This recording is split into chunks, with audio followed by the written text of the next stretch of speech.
Okay, joining Coach Gobrecht up here are student athletes Camry Heath and Nikki McDonald. We'll go ahead, Coach, and have an opening remark about today's game.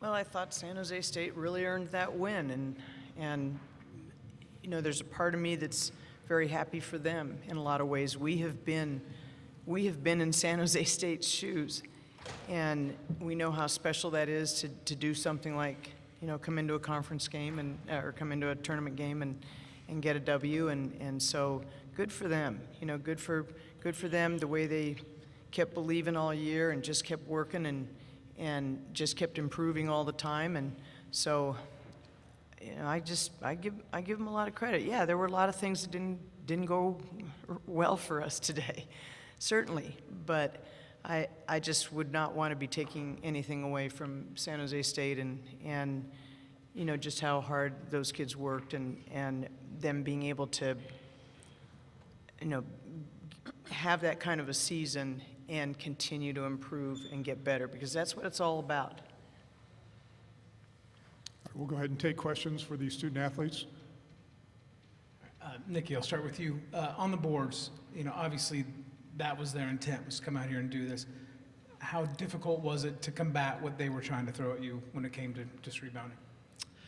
I mean, that's something we've struggled with all season. It's been an emphasis for us, but I mean, at the end of the day, that's why we lost the game. That's why our season came to an end. So it was very frustrating because we were harping on it. Every single person on the floor was saying box out, and yet every time someone just let their person slip by. So it was extremely frustrating.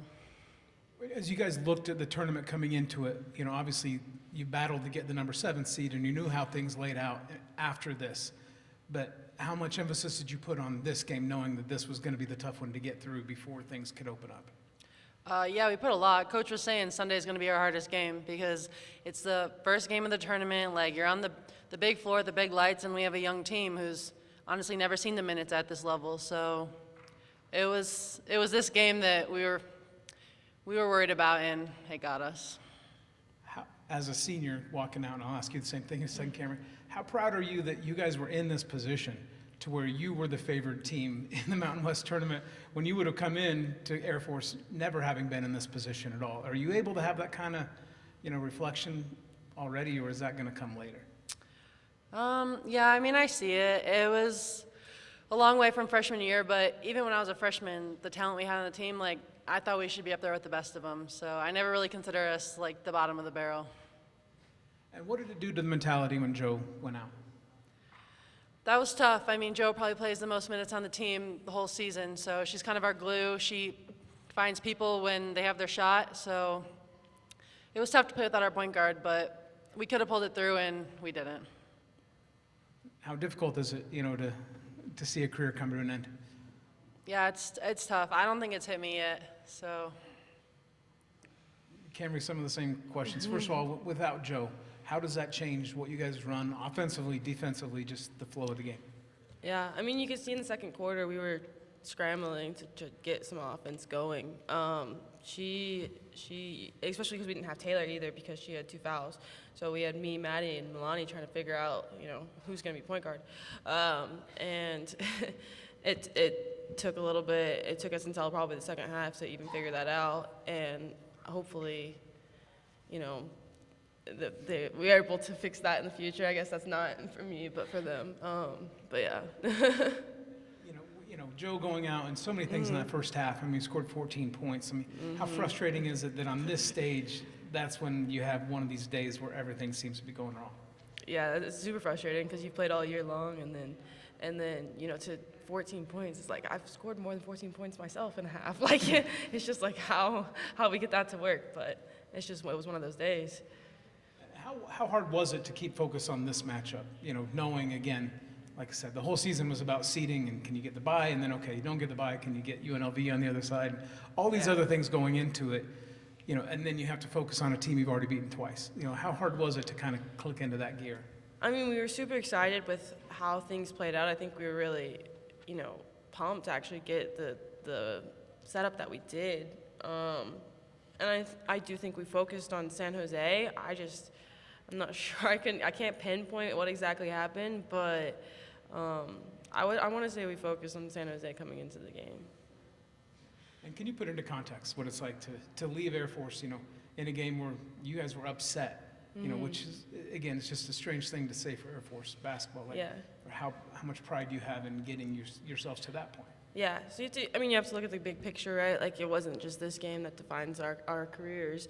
Throughout our time here, we went from a losing season to going to WNIT last year, and so many different milestones throughout our careers here.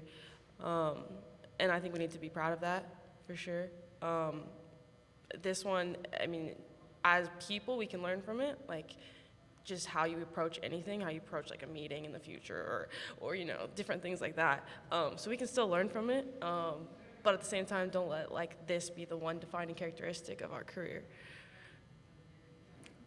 All right, very good, ladies. Thank you. You're excused. We'll go ahead and continue on with Coach Gobrecht. Oh, I gotta stay. All right, do we have questions for Thanks, Coach? you guys. We saw the team change last year when Joe came in and took over, and then to lose her of all people in a game like this where there was so much trapping going on and everything else. How critical was that? I felt all year that Joe was the player that we could least afford to lose. It was under the circumstances of allowing them to have the fast start, which clearly I need to work on my pregame talk or something, because I felt that start had a great deal to do with the tenor of the game and the fact that we were, that gave them a lot of confidence. So here they are in a position of feeling very good about themselves. I mean, they were hitting threes and shots that we haven't really seen them hit before.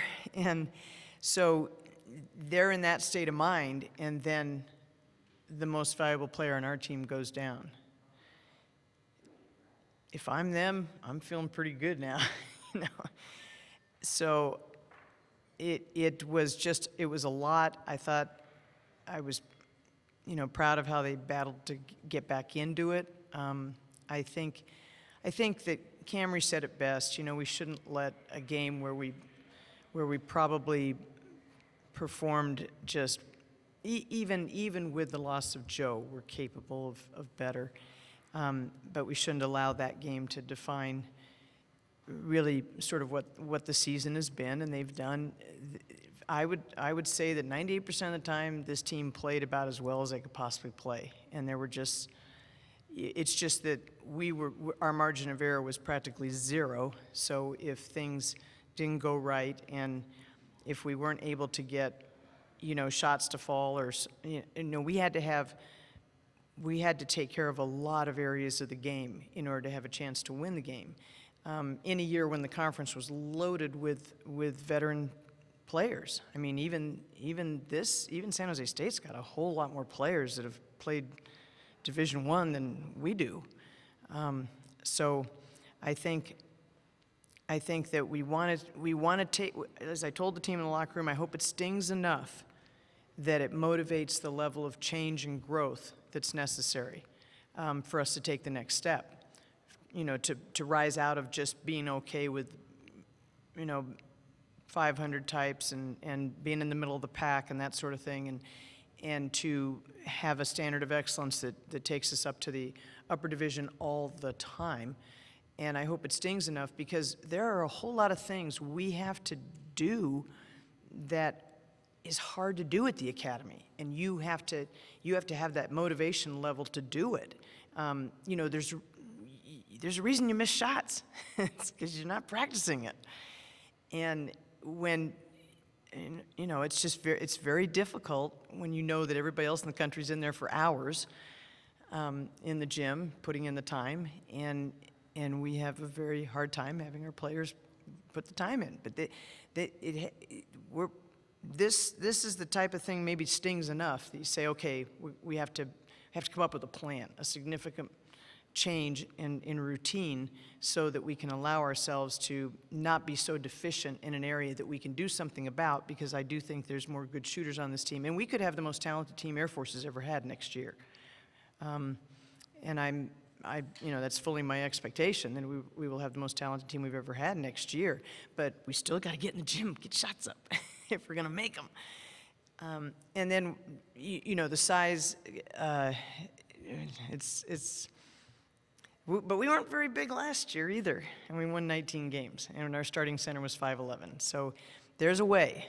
Where there's a will, there's a way. Our team defense has to grow a lot. It's not there. But you know what? That group last year, they weren't there either when they were all sophomores and, you know, freshmen and sophomores. They weren't playing that defense either. And these guys, you know, they learned a lot, but they're not there. They're not at the level that our defense requires, and we will get there. One other thing, you played that tough schedule, and you talked a lot about giving up pounds and inches time and time again. Would you have hoped that that would have paid more dividends at this time of year, that they would have learned some coping mechanisms to get past that they maybe didn't show tonight? Yeah, I honestly do. I mean, that was part of the reason for playing that schedule, but it wasn't the only reason. And I will continue to harp on and challenge the rest of my conference coaches, you know, the rest of the coaches in my conference to play schedules like that. Because your 7th place team shouldn't be playing that schedule. Your 1st place team should be playing that schedule. Your 2nd place team and your 3rd place team should be playing that schedule. And in some ways it was sort of me saying, you know, hey, come on everybody. This is what our conference needs, because I honestly believe that our 1st or 2nd place team would have won some of those games, a few of those games that we played. And we just weren't quite good enough to beat those guys. But I think there are teams in this conference that would have. And so it was kind of me trying to, you know, do the right thing and model and let our players have a great experience and let them go out and you know, see what it's like to play in the Big 12 and the Pac-12 and the Big 10 and to go out and play those kinds of opponents, because this is about their experience. They only get to do this for 4 years. You know, at Air Force, you only get to do it for 4 years if you're lucky. And they deserve those kinds of experiences. So it had a lot more to do with that than me saying, doggone it, if we do this, you know, I think we're going to be ready to beat, you know, so-and-so. I wish I was that strategic, Brent, to tell you the truth. but I think it's more of a heart thing than anything. And we're going to do it next year, too. Okay. And what is the early prognosis on Joe? And I think until we get an MRI, we don't know. It's hard to say. You know, you never want to, until you get the MRI, you never really want to say. I mean, we hope it's not obviously structural, but you never know till you see the MRI. You know, whatever she did, it was major, because Joe's played 37 minutes a game for how many games this year? And she's a tough kid. She doesn't go out easily. Anything else? All right, Coach, thank you so much for your time. Okay. All right.